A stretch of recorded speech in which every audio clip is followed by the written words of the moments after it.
Hello everyone. Welcome to CAMPHAM Channel.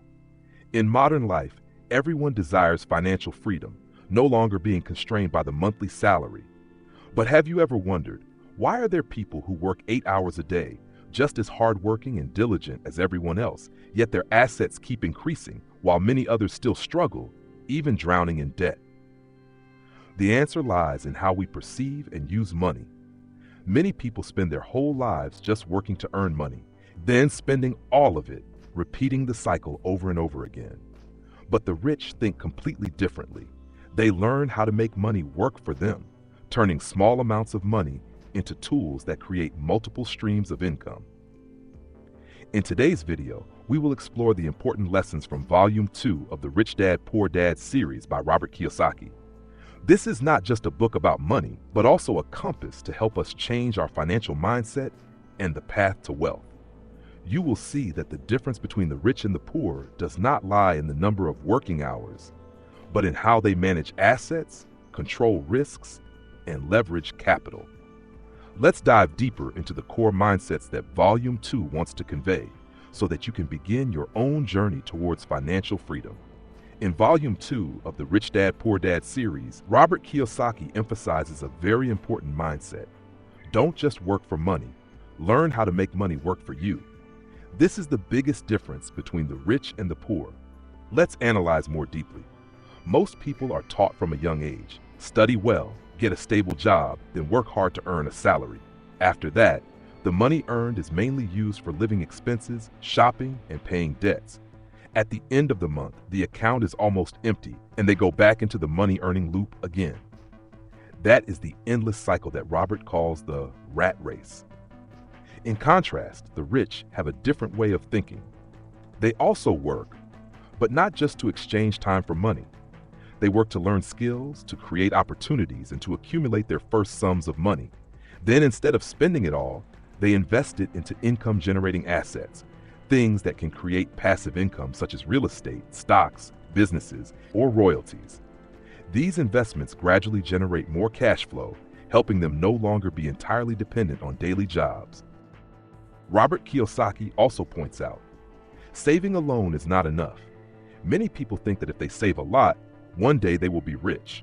But the truth is, if money just lies idle in the bank, its value will be eroded by inflation. Meanwhile, money invested can generate profits, creating breakthrough growth opportunities. That's why the rich always find ways to use their capital, while the poor often just hold on to money and let it lose value over time. Another core mindset of Volume 2 is, money only truly has value when it creates more money. When you start letting money work, you will understand the power of cash flow and the freedom it brings. The poor work for money, while the rich turn money into employees, into machines that work tirelessly for them day and night. Thus, the core mindset that Robert wants to convey in Volume 2 is, if you only work for money, you will never escape the debt cycle. But if you learn how to manage, invest, and create cash flow, you will gradually achieve financial freedom. This is the crucial turning point that separates the rich from the majority. After understanding the core mindset of Volume 2, that the rich don't just work for money, but make money work for them, let's dive into the specific lessons Robert Kiyosaki wants to share. These are the foundational principles that can help anyone change their financial mindset. Lesson 1. Understand the difference between assets and liabilities. Robert says that if you only learn one thing from this book, it is this: know how to distinguish assets from liabilities, then spend your whole life accumulating assets. Assets are things that put money into your pocket, generating cash flow or increasing in value over time. For example, rental real estate, dividend-paying stocks, bonds, a business you own, or even a YouTube channel with revenue can all be considered assets. Liabilities, on the other hand, take money out of your pocket.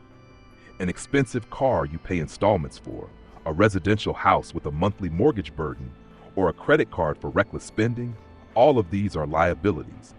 The problem is that many people are confused.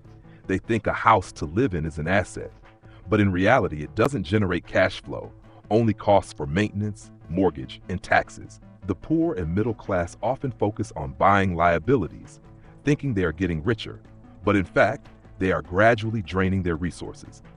The rich, on the other hand, always find ways to invest in income-generating assets. They may start small, buying a few stocks, investing in a small property, and gradually build a growing portfolio of assets. These assets are the true foundation of financial freedom. Lesson 2. Use financial intelligence to reduce risk. Many people fear investing because they think it is full of risks. But Robert affirms, investing is not risky. Lack of knowledge is the real risk. The poor often choose the safe way, saving money, not daring to invest.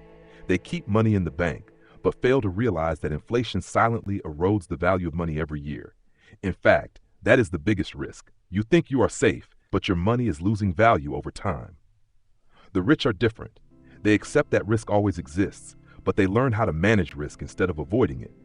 They study, research thoroughly before investing.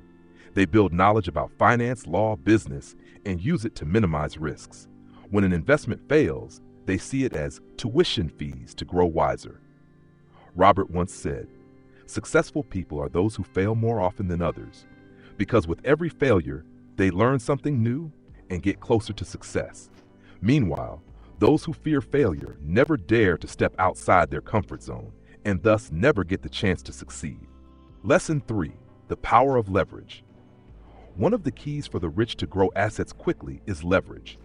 Here, leverage is not just borrowing from banks, but also utilizing resources from others, from time, knowledge, and experience.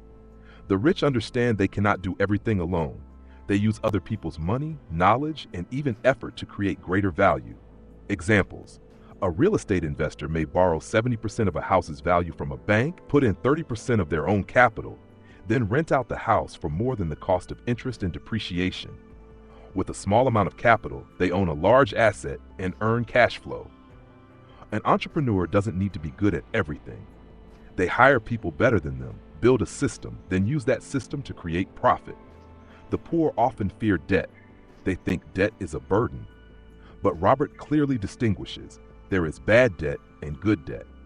Bad debt is borrowing money to spend on non-income generating things. Good debt is borrowing money to invest in assets that generate income. The rich know how to use good debt as a leverage tool, while the poor are often stuck in bad debt without realizing it. Lesson 4. Act early and be persistent. There is a common mistake many people make. When I have more money, I will start investing. Robert says that is a psychological trap. If you don't start learning to invest with small amounts of money, you won't know how to manage larger sums later. The rich always act early. They may start with small investments, simple knowledge, then gradually upgrade their skills. What matters is not how much you start with, but that you start early and keep learning. Imagine, if you start investing $1 million a month at age 20, by age 40, that amount will be far larger than waiting until 30 to start. Time is the magical factor that helps money multiply, thanks to the power of compound interest. Persistence is also crucial. No one becomes a millionaire overnight. There will be failures, losses, but if you persist in learning and gaining experience, success will gradually come. The rich differ in that they don't give up when facing difficulties, but see them as stepping stones to go further. And 4 important lessons from Rich Dad, Poor Dad Volume 2 are: 1. Understand the difference between assets and liabilities.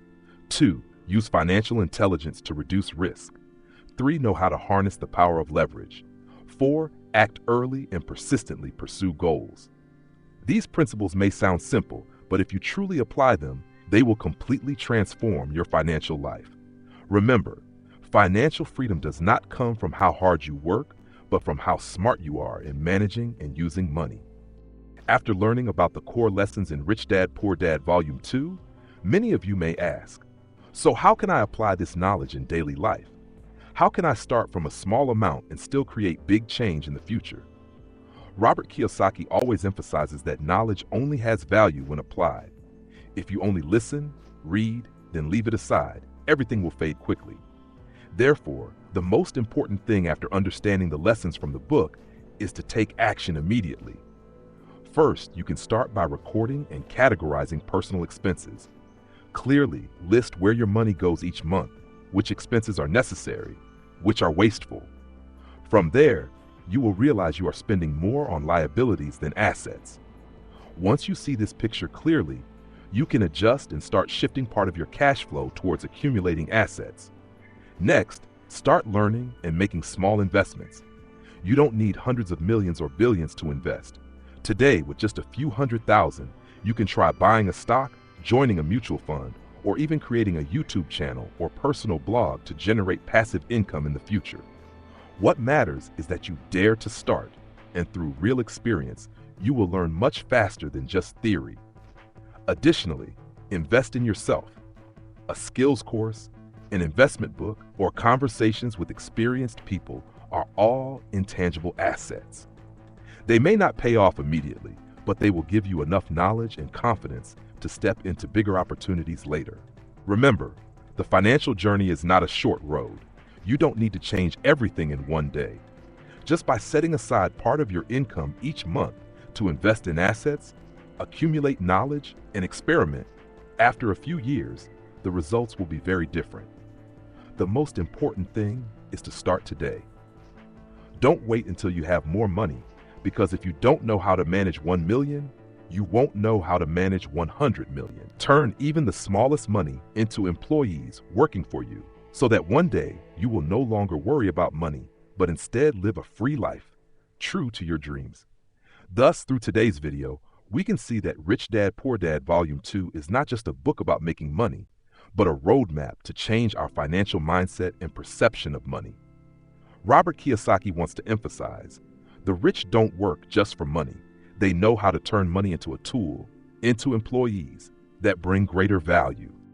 The 4 important lessons we analyzed: distinguishing assets from liabilities, using intelligence to manage risks, leveraging power, and especially acting early and persistently, are the keys for each of us to gradually escape the endless rat race and move towards financial freedom.